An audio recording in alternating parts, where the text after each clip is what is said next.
পাকিস্তান আমলে জাতীয় সংসদে স্পিকার শাহেদ আলীকে হত্যার মাধ্যমে বাংলাদেশে তারা হত্যার রাজনীতি শুরু করেছিল। 1972 থেকে 74 সাল পর্যন্ত 30,000 রাজনৈতিক কর্মীকে তারা হত্যা করেছে।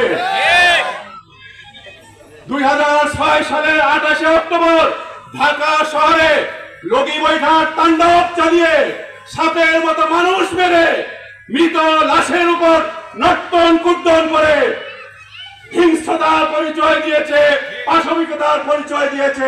এইভাবে তারা হত্যাকে জাতীয়ভাবে ছড়িয়ে দিয়েছে।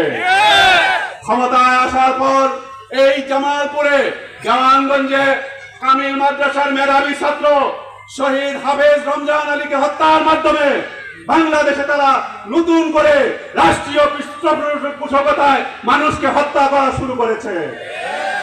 এরপর তারা 25 ফেব্রুয়ারি 2009 সালে বিডিআর হত্যার মাধ্যমে বাংলাদেশের চৌকস সেনাবাহিনীর অসংখ্য কর্মকর্তাকে, অসংখ্য সিনিয়র অফিসারদেরকে হত্যা করেছে।